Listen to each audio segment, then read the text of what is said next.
three. Testing. 1, 2, 3.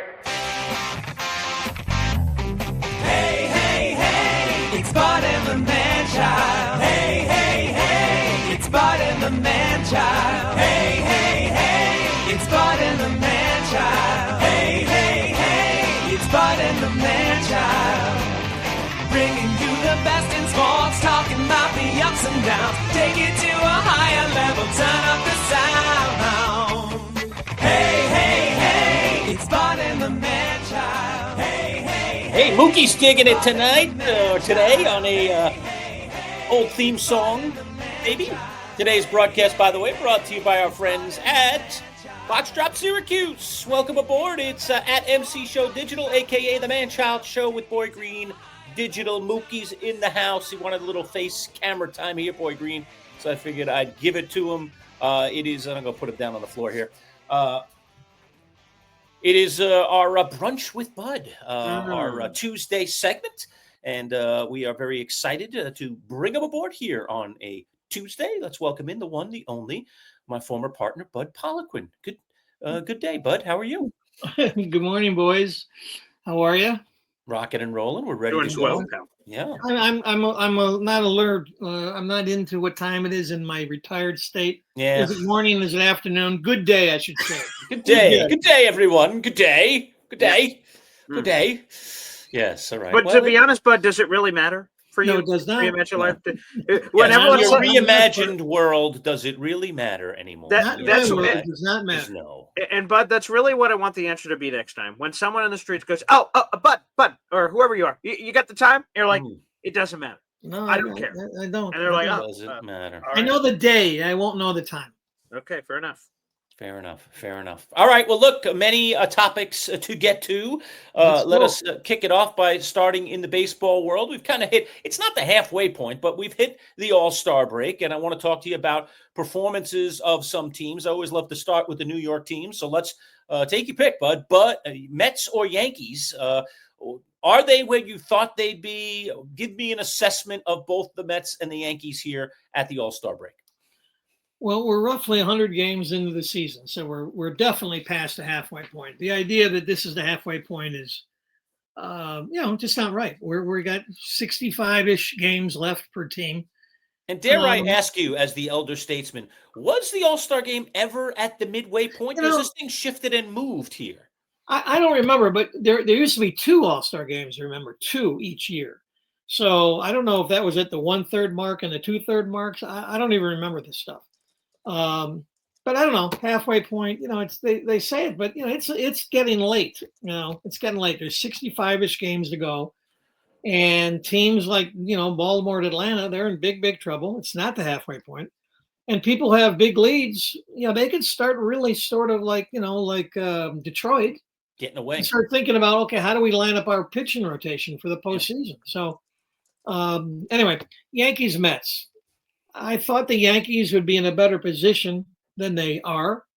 I certainly didn't think they'd be anywhere but in first place.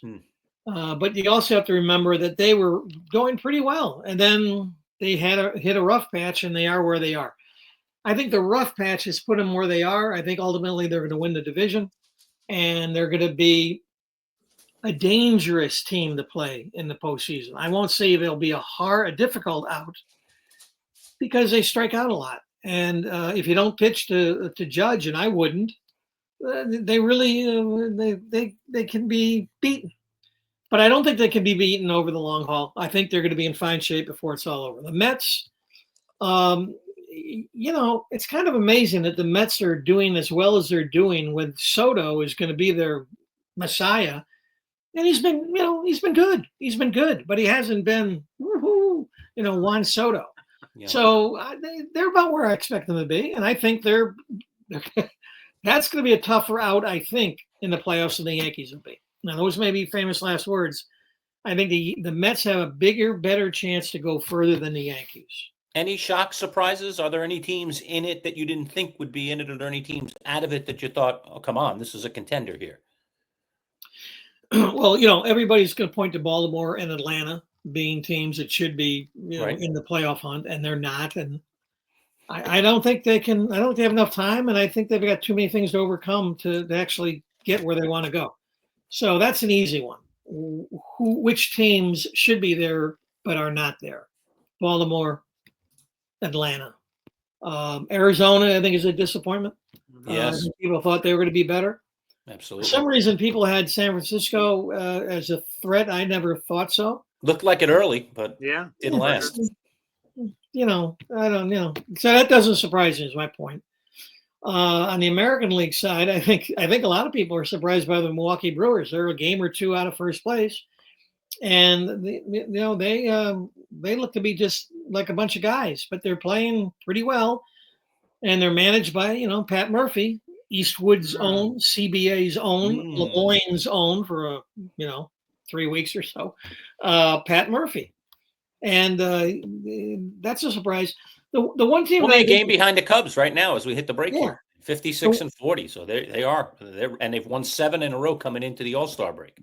Now, the one team I think is a surprise, and everybody does, I think, are the Houston Astros, because they're 5 games ahead.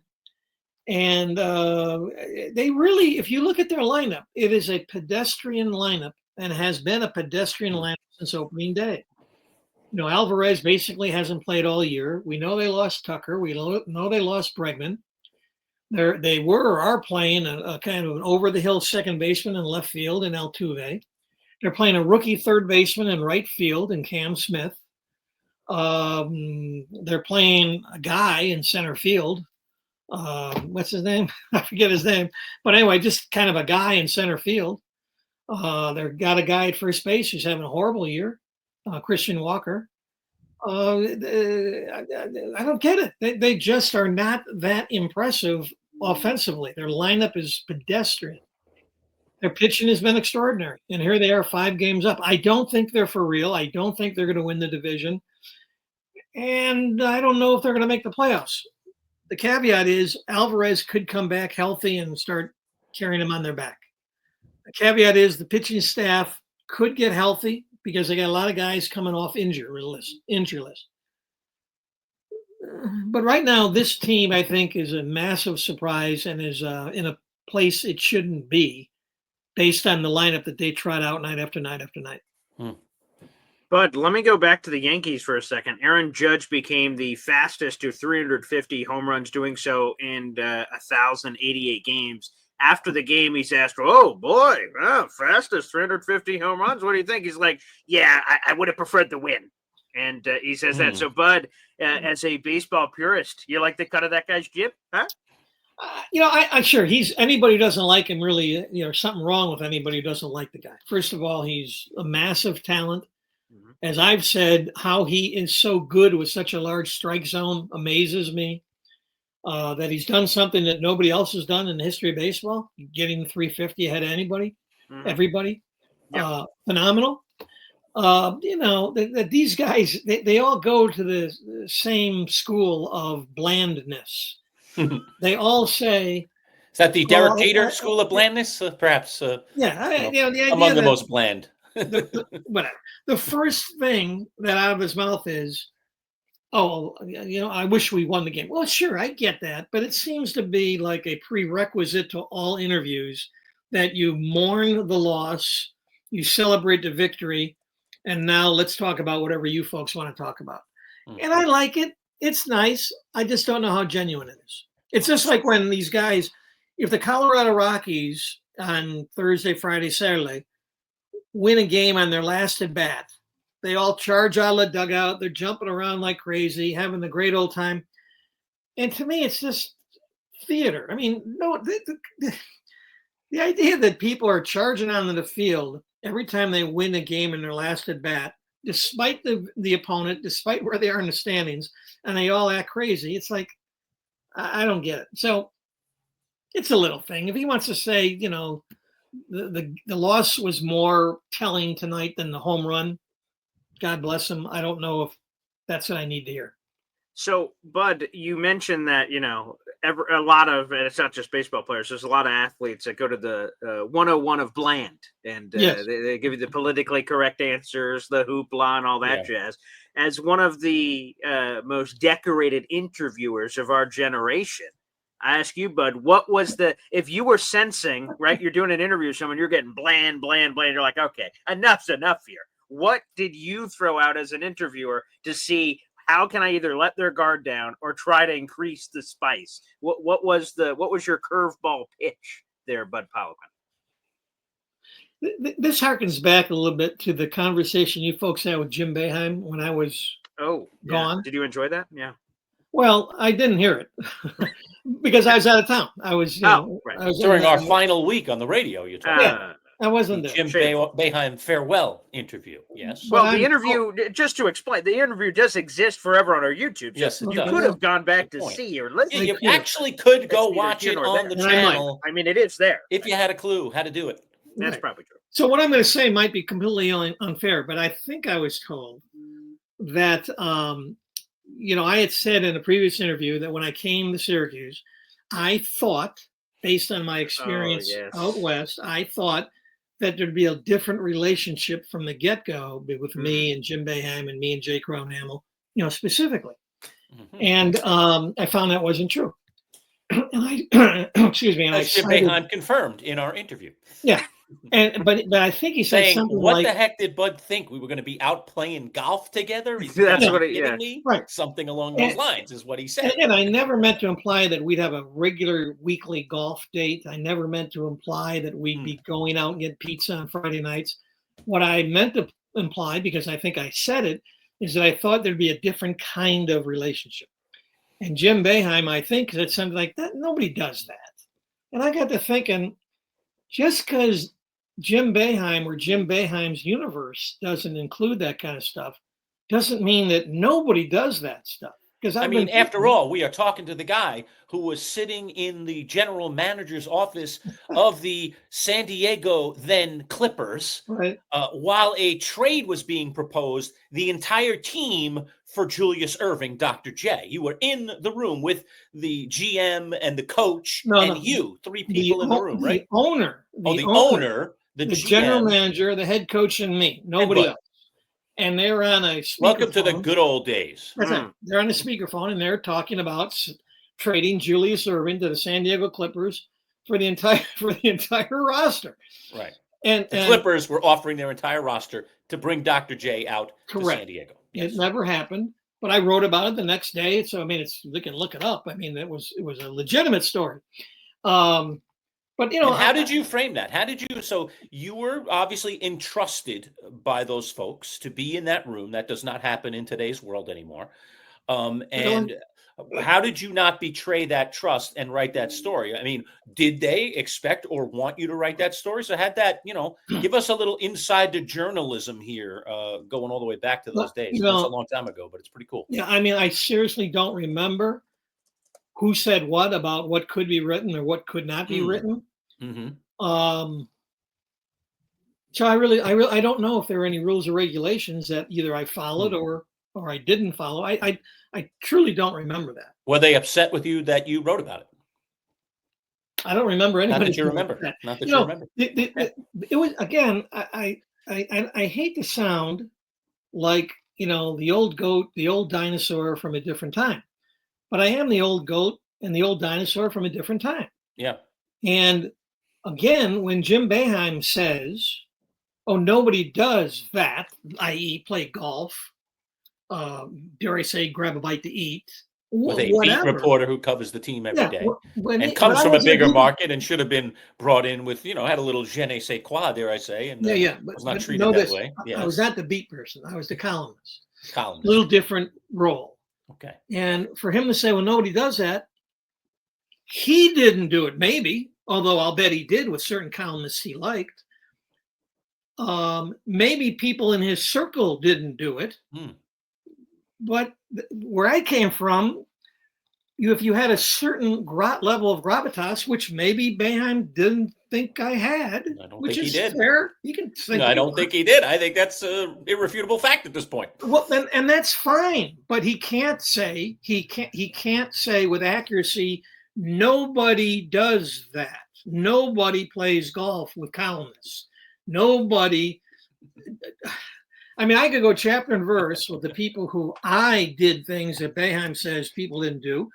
Our columnist, Tom Cushman, was buddies with Tony Gwynn and the head coach of the San Diego State baseball. Gwynn, the head coach, and our columnist would go up to Gwynn's, and the head coach, who I forget, they had a hunting cabin in Alaska, and Cushman would go up to Alaska with those guys. Donald Sterling, okay, a bad guy, invited me and my wife to spend a weekend in his guest house, in Beverly Hills mansion. Now, I didn't go, but there I was. Cushman was invited by Muhammad Ali to Muhammad Ali's Deer Lake compound, Deer Lake, Pennsylvania, I think it was, where he would be training for fights. So he was there on the sprawling Ali staying on the grounds, essentially. Yeah. So this goes out.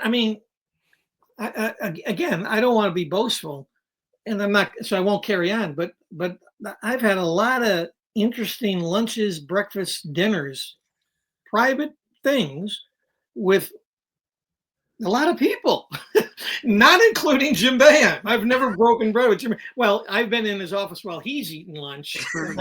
Yes, we've all done that. Yes. This is not to say that I have any dispute with Jim Boeheim. I think we get along fine. And I think if I bump into him, after all, he's my neighbor here, basically. Yeah.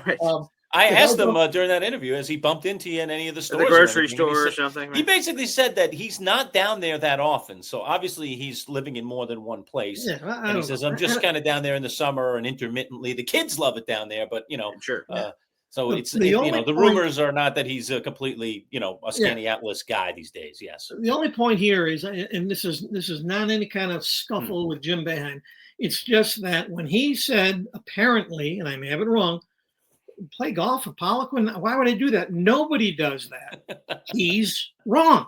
Okay. Simple as that. He is wrong. But and he's not often told he's wrong. He's not often admitted he's wrong, but he's wrong there. And there I go. Anyway, this all started, the conversation was, how would have I handled a boring bland. Yeah, if you're in the middle of an interview and you're getting bland answer after bland answer, I would imagine you're the kind of interviewer that either stops it, or in your head you try to smoothly say, okay, here I've got a trick up my sleeve for when this situation arrives. Here's how I spice it up, or get the the guest of choice to lower their guard so you can try to get some real action. No tricks. The only thing I would do if I knew the person, like, again, I don't want to sound like I'm, oh boy, I'm But Bob flex Costas. on him, as the kids say. Flex on him.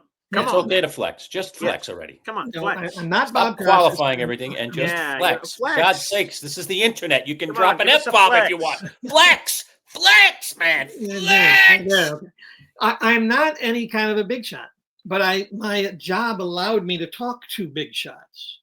And all I'd say is, if I knew the guy or the woman well enough, and that person was giving me a bunch of nonsense or bland stuff, I'd say, like, for instance, Lloyd Free, not that he was terribly bland too often, but he'd say something. I'd say, come on, Lloyd, give me something here. Give me something to work with. And then he'd snap too. Like Bill Walton, I got to know him pretty well.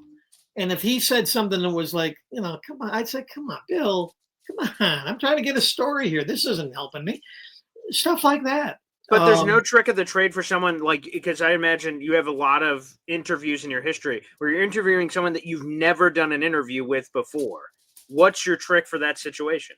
I would just try and dig a little deeper. See, my descendants here in this world almost universally do not have the opportunity to kind of get into it with their interviewee, because everybody painting with a very broad brush. Of course. Yeah. People these days, it's all manufactured.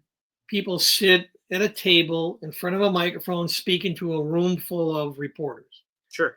I'll give these folks, my descendants, credit that it's very difficult in that situation if somebody's talking blandly to sit there in the third row and say, hey, Joe, come on, give us something better than that, Right, but in that setting, right. Right, but if you get into a one-on-one, then I think you can And I think most people would say, come on, come on, give me something here. Give me something to work with. So no secrets. It's just more of opportunity and environment. By the way, isn't that basically so we mentioned this with Boeheim, and by the way, you're right on everything. You say something, Boeheim half heard something and sort of went on about it. Isn't that the root of your guys' entire relationship? That he sort of heard something maybe about something from a third person, phone game, and then he goes on a rant about something that may or may not have been accurate? If that's what you think. I don't know. I don't know that. I can't answer that question because again, I believe, and he might disagree, but I don't think he would. I think that once we went to our corners, so to speak, and then came out for the middle rounds, the latter rounds of our match, we go to our corner, and I think once we understood I certainly came to understand him better over the years, and I think that if he put any effort into it, and he might not have, because he might not have cared, I don't know, but I think he would say, yeah, I got to know Bud, and he was all right. We got along. I really don't think that there was any real serious rancor. And by the way, the idea that a subject would disagree with something I write is entirely the prerogative of that subject. My prerogative was to write as well as I could and as fairly as I could. And the subject's prerogative is to like it or not like it. So I never would get upset if he was to criticize what I wrote, because how could I get upset with him? How am I saying this? If what's fair for the goose is fair for the gander. I'll just throw a cliche out. If I have the opportunity to write about subject X with no holds barred, and subject X doesn't like what I wrote and now defends him or herself in public, just like I wrote about him in public, fine. I don't think I've ever had a problem, because I don't think when people have been criticized, by and large, I get their point. And I would just say this. I don't know if I entirely agree, but from their perspective, I kind of understand. The thing that I really enjoyed doing is when we had the final Jim Boeheim farewell interview on the show, I hit the old internet, and they had a top 15 ranking of the best Bud versus Boeheim moments. And I got to comb through it, and it included video clip footage and column links. And I got to go through it and understand the history of your guys' boxing matches over the years. So I got some great material. I wouldn't think there'd be that much material of that kind, but that's... I don't know what to tell you. So that's, I think, but I'll talk all night, or all afternoon, I should say. Well, right into the night. Because again, is this morning, afternoon? I don't know. It's hard to really. I don't have a clock here, so I don't know. But the internet world is a transient one. Right. Yes, we can talk as long as we want on it, but I don't have much more to say unless you have a question that needs answered. No, I don't. No, I don't. All right. I want to talk to you about LeBron James for a minute. We talked about it on our live show yesterday.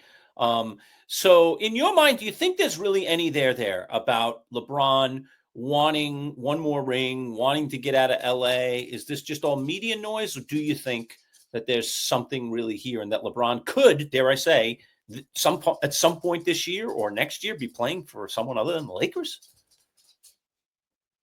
Here's what I think. I think LeBron would like to win another title.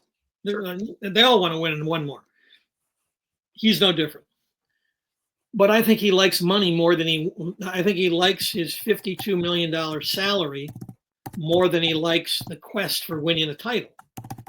Because if his goal was to win the title, he would have declared himself a free agent, which he could have.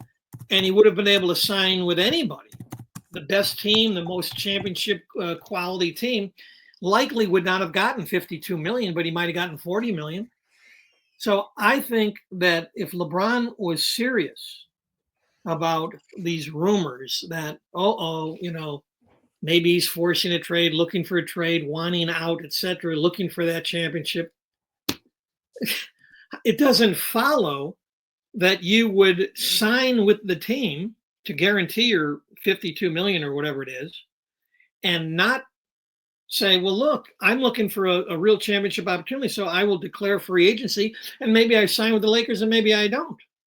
So therefore, I don't think there's any chance. And apparently, and this is what I've read, I don't know this, that he's in the process of building like the greatest home in the history of homes, out there in Los Angeles. That's a massive place with all the amenities. Sure. He's got his son on the roster. He's got, I don't think he wants to leave LA. And I don't think he wants to give up, any portion of $52 million. Otherwise, he would have said, I'll leave LA. I'm declaring free agency. Who wants me? And then he would have picked out the team that wanted him. Remember, the team that would have gotten him would not have had any compensation. Correct. Right? They don't have to trade him. He's a free agent. Correct. He could have gone to the Nuggets. He could have gone to the Warriors. He could have gone to the Celtics. He could have gone anywhere he wanted. Oklahoma City, for all I know. Sure. So no, I don't think there's anything to it. That doesn't mean he won't get traded. No. But I don't think that there's a strategy here, because the strategy was, I want $52 million and I want to win a title in that order. That's how I have to interpret it.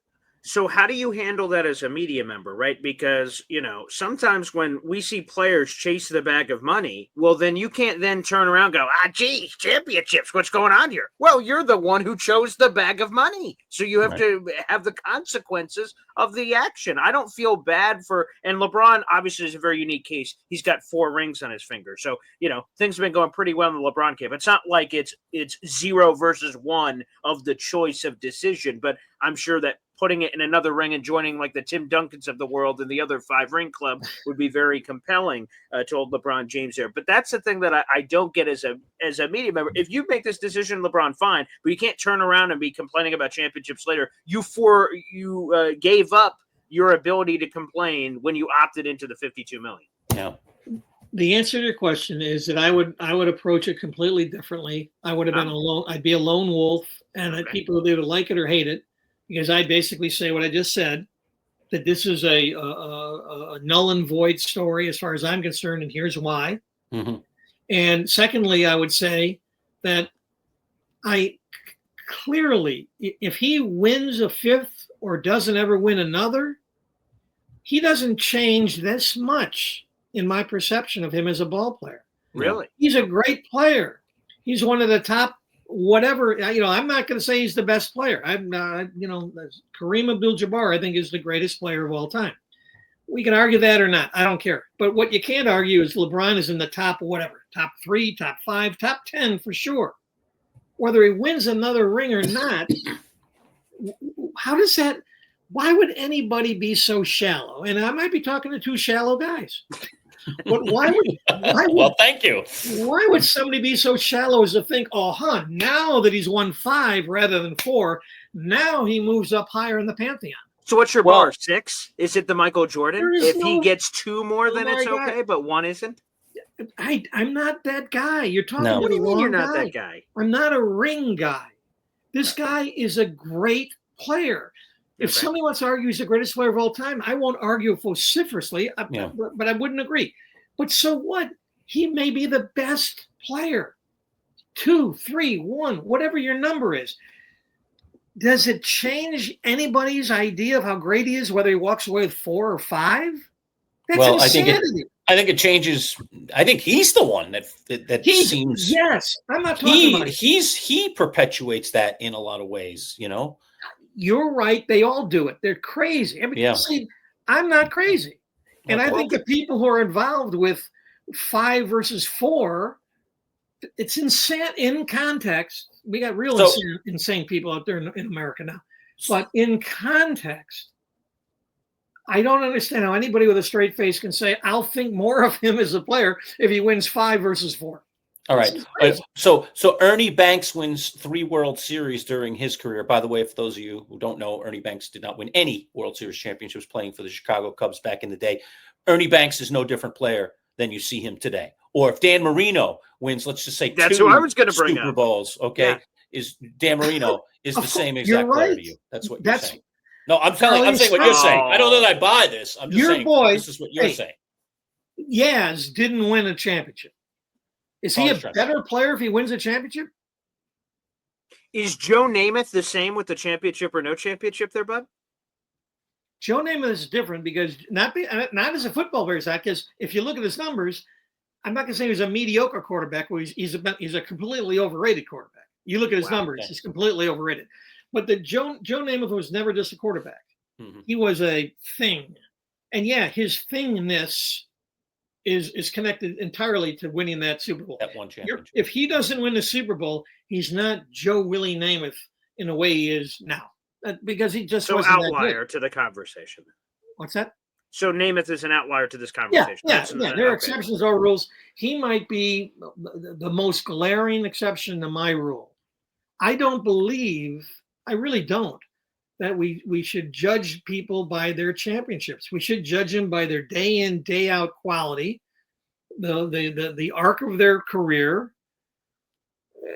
Period. I mean, there are a lot of great players. Is Charles Barkley a stiff because he didn't win an NBA title? Yes. Is Yastrzemski a stiff because the Red Sox never won a World Series? Nobody's saying a stiff, but they're saying there's an increased value. There's different clubs in the house. Yeah. You don't have a ring? Sorry, sir, you're not allowed in this part of the house. Yeah. He doesn't buy it. Okay. It's all right. You don't have to have a migraine. It's okay. You can put your hands down. It's crazy. It's fine. I mean, but how do these conversations go at the bar? When you're throwing this up, you're like, rings are sort of overrated in this whole thing. Do other people at the bar going, you know what, Poliquin? You got something here with this. People say to me, I got a nut here in town who tells me all the time, if Keith Smart's shot had missed and Boeheim won 2 titles rather than 1, he'd be legendary. He'd be so much greater and so much this and that.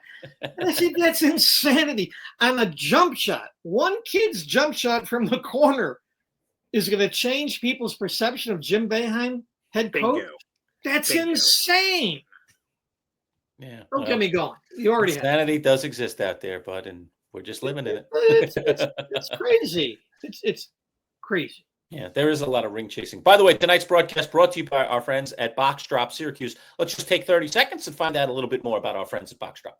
Considering that we sleep nearly 1/3 of our lives, buying the right mattress is essential. At Box Drop Syracuse Mattress Outlet, you'll get a unique experience. One that saves you 30 to 70% off retail prices on top-of-the-line mattresses, and one that finds the exact mattress for you, both in comfort and in price. At Box Drop, you'll schedule a mattress fitting appointment and get one-on-one service directly with Paul, the owner. No middleman. Family-owned, huge savings, no-pressure sales designed to save you time and money. Dropbox Syracuse Mattress Outlet. Set up your appointment today at boxdropsyracuse.com.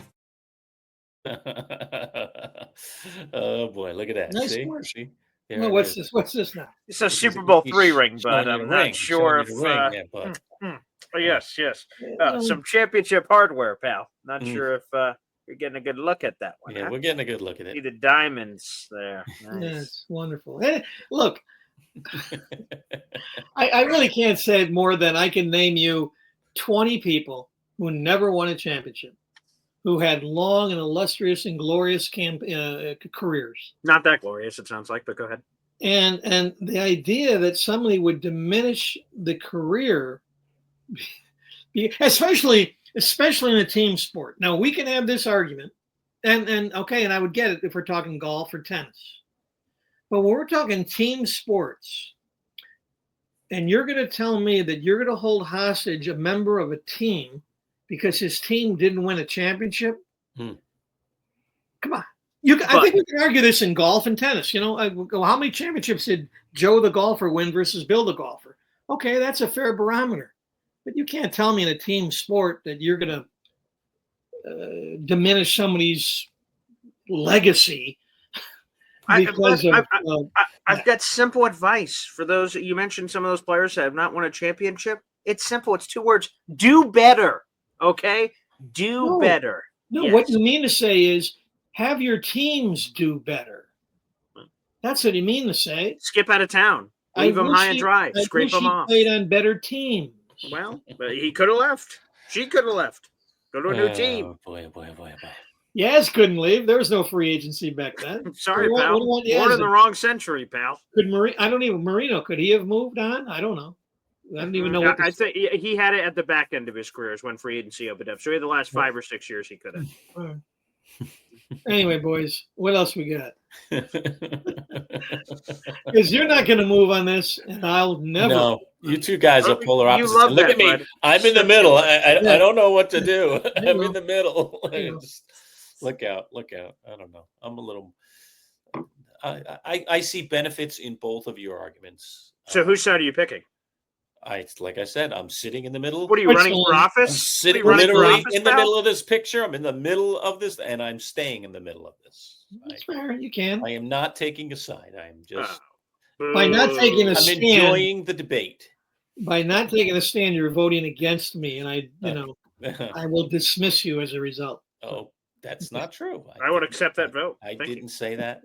I don't know that I would think any more of Ernie Banks if he had a couple. I don't think I would 100% think more of Dan Marino if he had a ring. I definitely don't agree.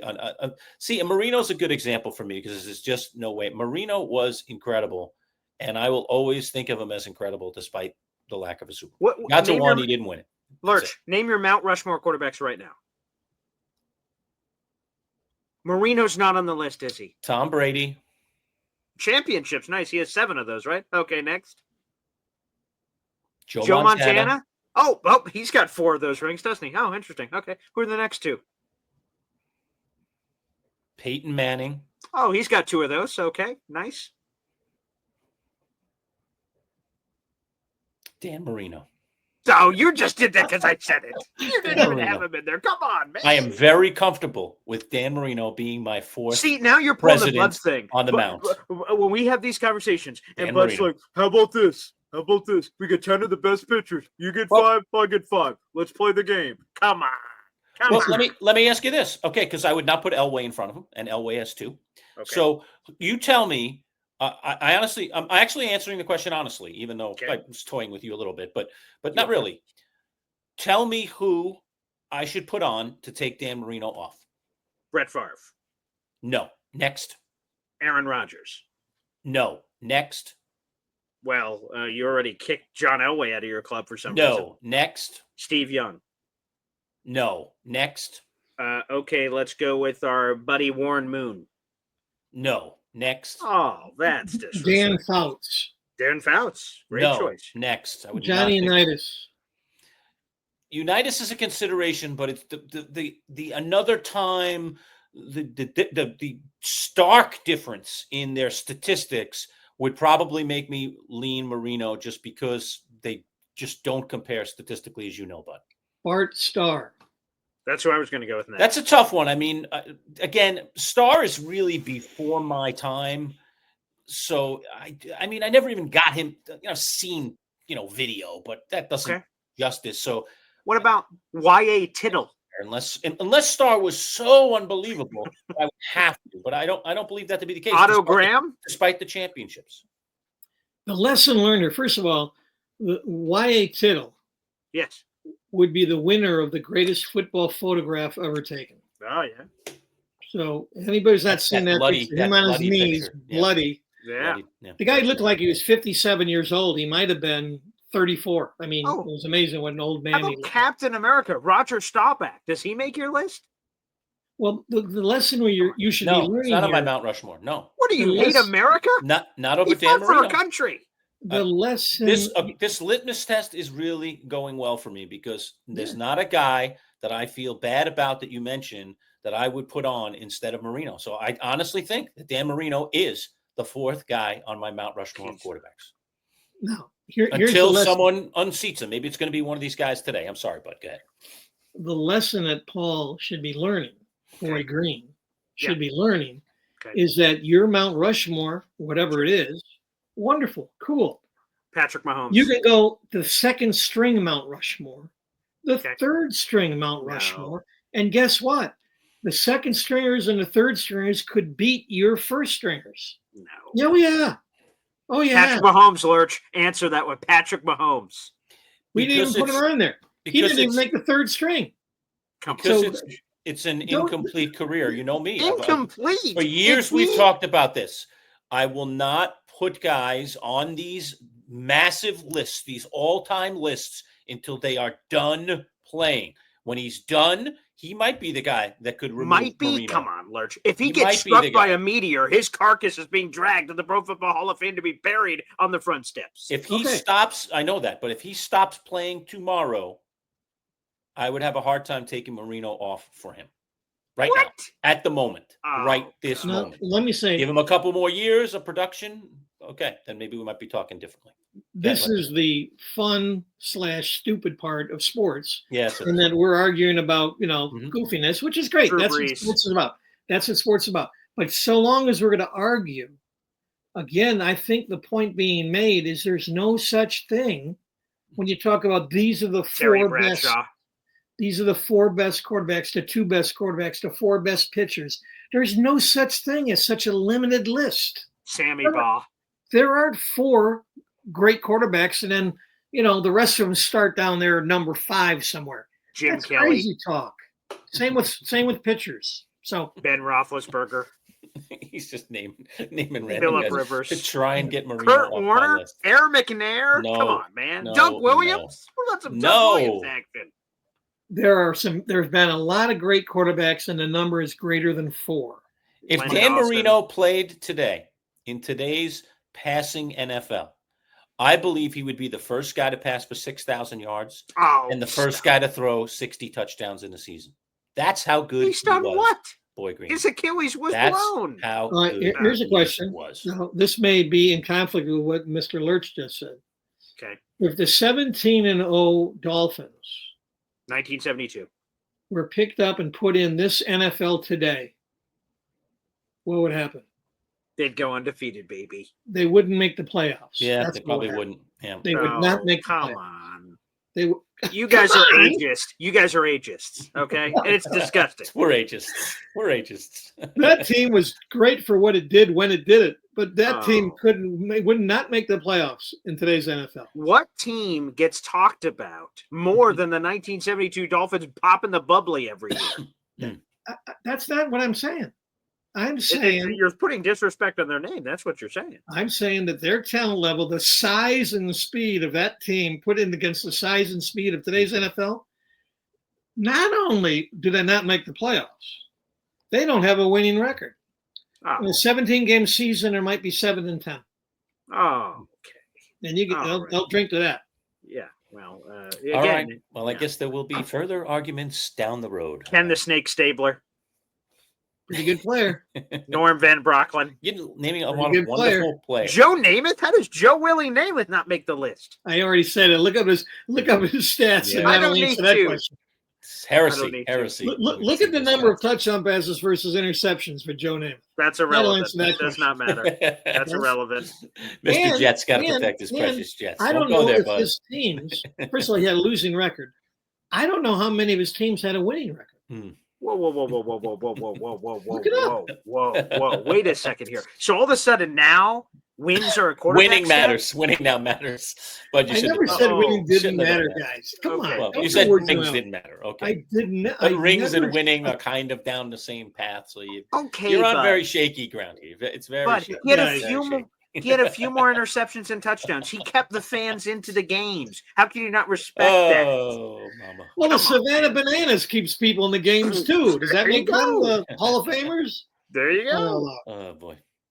All right, let's get somewhere going here before people say I've had enough of these three. Yeah. Well, this is a good argument. I did quite enjoy it. And again, today's broadcast brought to you by our friends at Box Drop Mattress right here in Syracuse. Where you can get mattresses at 30 to 70% off. And by the way, now furniture, Boy Green. I was in the store the other day. They Nice. now have sectional sofas. Fantastic. I need Different some of that. colors, different degrees of price, and different degrees of quality. That's one of the things that Box Drop does is no matter what your budget is, there's something in the store for you. So very, very cool. Go see our friends at Box Drop today. You see all of our wonderful sponsors up in the right upper corner of our little template there.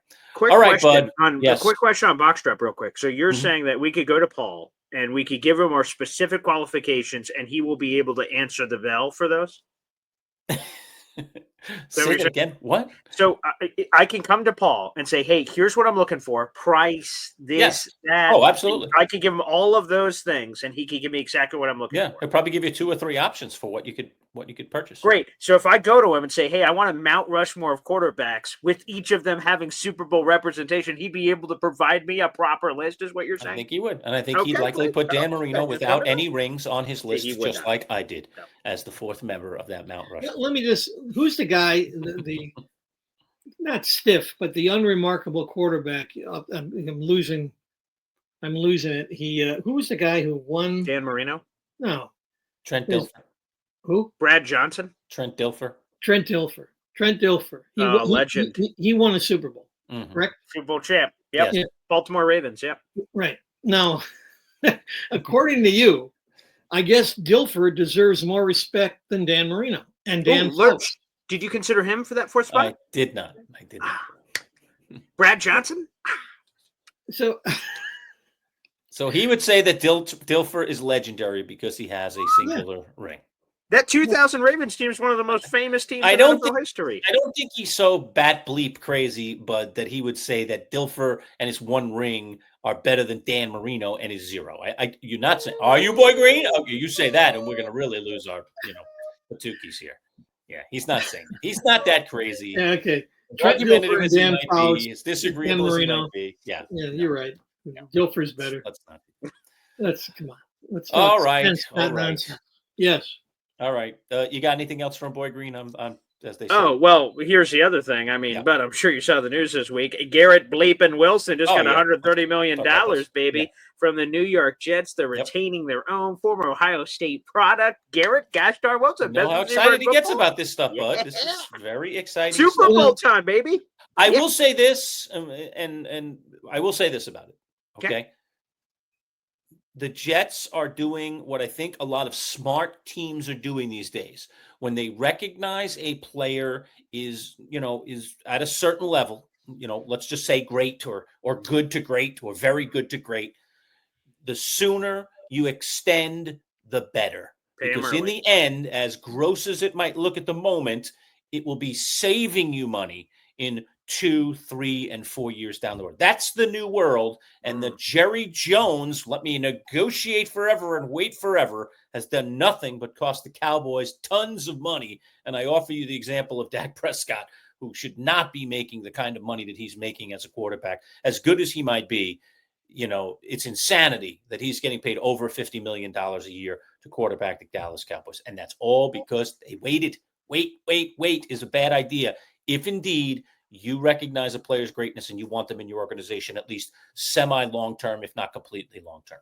Well, Lerch, 2 things here. First off, Dak is making $60 million per year with a 6. Oh, God. That is the highest in football. And number 2, I'd just like to inform you that I am also eligible for a contract extension, and I love your process here of paying guys early. So my people, your people, let's get some. And by the way, Dak didn't even make the top 10 in the little poll that ESPN has been doing. That we'll talk more about this.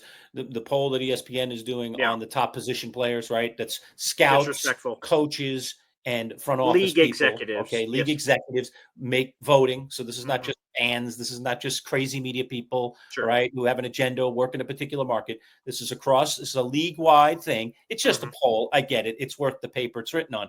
But the fact that Dak Prescott, the highest paid quarterback in the NFL, is not even in the top 10. And that includes that top 10, by the way, Baker Mayfield in front of him. Okay. And several others. Okay. Several others who you'd say, how could this be?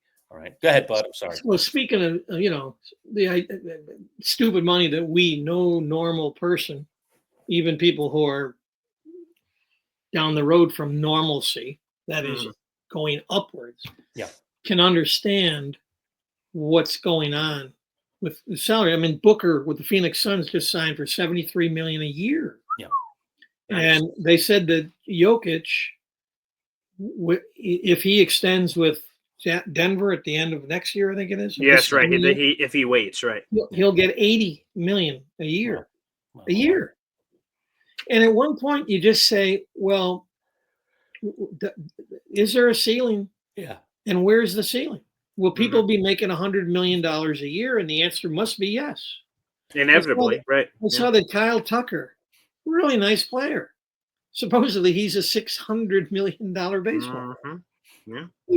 He's a very good player. 600 million? It's a brave new world, Bud. It's a brave new world. It's just unfathomable to me where these are and where they're going. And by the way, did you guys catch that? I almost Hugh Granted it there. I don't know if you saw that over this past weekend at Wimbledon. Hugh Grant conking out during the Novak Djokovic semifinal. I saw the yawn there. I was going to point it out. Literally asleep. Yeah. In the stands at Wimbledon. And I saw you give us a little. Catch my yawn? I gave you a yawn there. Yeah, I gave you guys a yawn. Yeah, that was a very. But didn't quite very put me to vivid. sleep. There's enough spirited debate going on here that I didn't completely and utterly, nod off, but I did yawn. I did see that. You didn't even cover your mouth, Lurch. My apologies. You're right. I disrespectful. didn't. Yeah. I'm not used to this camera world, this video world, Radio it up. this video podcast world. Yep, I'm just more egregious than that is when Stephen A. Smith during the playoffs was caught playing solitaire during the game, not at halftime, not during a timeout, during the game. And it was a close game. Not one of those blowouts. Was he doing it on his phone, or did he actually have the cards out? It was on his phone. It was on his phone. He was playing solitaire, and so fans took pictures of it. Like, what is going on here? And initially, so Stephen A. does a bunch of podcasts, right, beyond his own, and he initially tried to defend it, saying it was a TV timeout. Yeah. And the fan went, "No, it wasn't," and showed video of camera on Stephen A. Smith, and then up action. If I yawn on camera, I have yawned on camera. And come on, Stephen A. Indication of something. That's not too cool. Anyway. All right, Arthur. Well, as they say, it's been a thrill. Yes, it's been thanks a delight. as always for our little brunch with Bud, and we will be back at it again with you next week. Looking forward to it already. We can't wait as well. And you two guys work it out. Just work it out. All right. We'll work it out. All right, that'll do it. That's our weekly brunch with Bud.